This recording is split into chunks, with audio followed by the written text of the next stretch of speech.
네, 금요일 아침입니다. 오늘 출근하려고 집 밖에 나왔는데요. 하얀 눈이 이렇게 내리더군요. 오늘 전국 곳곳에 눈이나 비가 온다고 합니다. 도로가 미끄러울 수 있으니까 안전운전 하셔야 되겠습니다. 손 속에 손 안의 신문 시작하겠습니다. 일면부터 보시겠습니다. 자, 오늘자 일면들. 일단은 경제지부터 먼저 보실 필요가 있겠습니다. 어제 문재인 대통령이 소상공인 자영업자들을 청와대로 초청해서 간담회를 가졌죠. 쉽게 얘기해서 최저임금 때문에 자영업자들 죽겠다라고 하소연을 대통령에게 쏟아냈고, 문 대통령 조절하겠다, 보완책 마련하겠다라고 했지만 결국에는 그래도 오르는 방향으로 가는 게 맞다라고 해서 역시 이 부분 논란이 되고 있습니다. 조선일보 제목 눈에 띄죠. 대통령이 띄우는 총선용 공항. 잠시 후 저희 이슈엔에서도 이 주제를 가지고 자세히 다뤄보게 될 텐데요. 지금 문재인 대통령이 동남권 신공항을 다시 재검토할 수 있다라는 입장을 내놨습니다. 그러면서 지금 부산, 경남 민심 크게 요동치고 있습니다. 자, 신문 한번 펼쳐보겠습니다. 먼저 한국경제신문으로 가보도록 하겠습니다.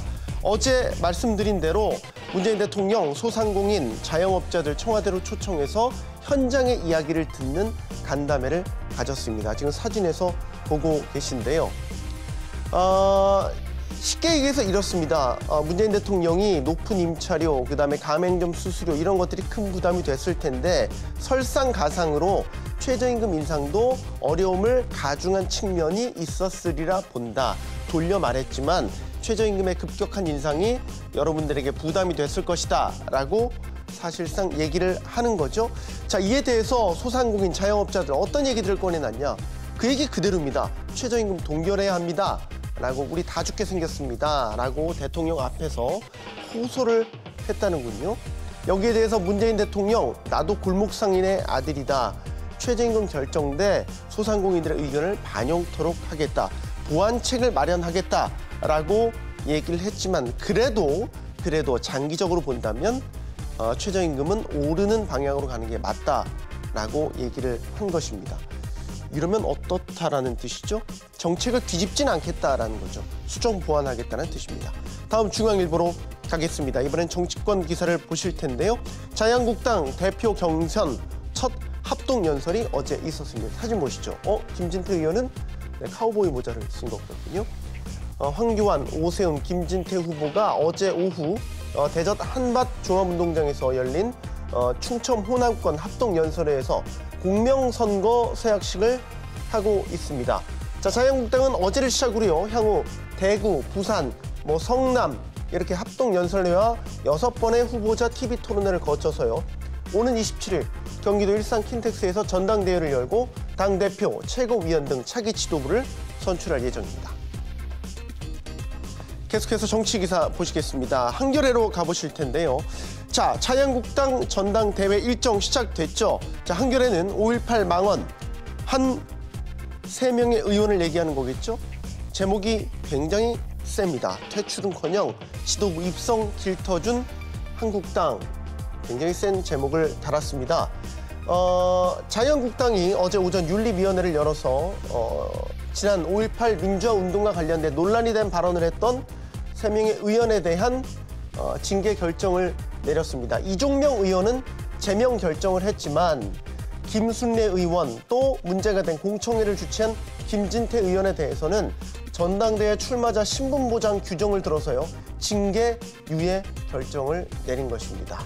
자, 이를 두고 한겨레는 퇴출은커녕 지도부 입성 길을 터졌다라고 비판적인 논조로 일면에 기사를 실었군요.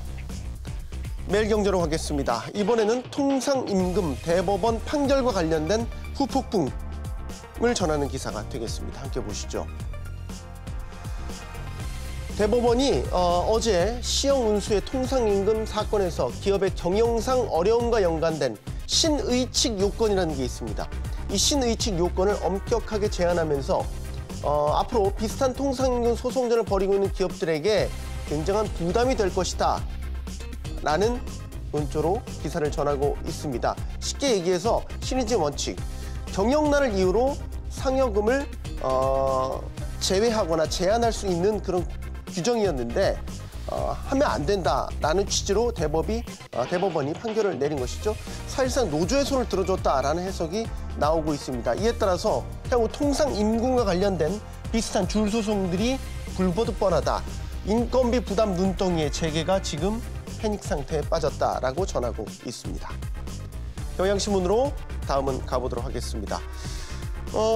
헌재가요, 낙태 금지 위헌 여부와 관련해서 다다음 달이죠, 4월 특별 기일에 선고를 할 예정이다라는 기사를 전하고 있습니다.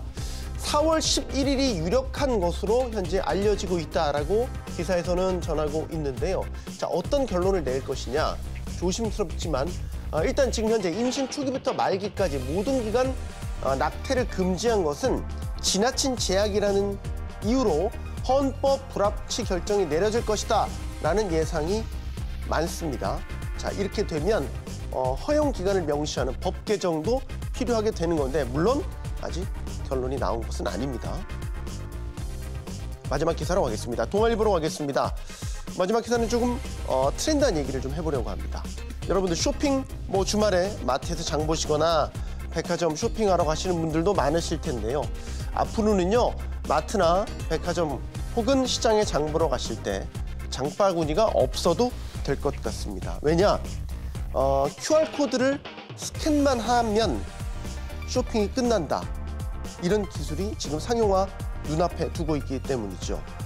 이미 상용화된 곳도 물론 있습니다. 쉽게 얘기해서 이렇게 지금 사진에서 보시는 것처럼 스마트폰 하나만 들고 매장에 가서요, 원하는 상품 앞에서 QR코드를 스캔을 하면 내가 사겠다라는 의사를 표시를 하고 계산까지 자동으로 끝납니다. 그러면 모든 쇼핑하고 계산이 끝난 물품은 집으로 배송이 되는 것이고요. 그렇기 때문에 빈손으로 갔다가 빈손으로 돌아와도 쇼핑을 할 수 있는 시대. QR코드가 참 여러 역할을 하는 것 같습니다. 손속의 손안의 신문 마치겠습니다.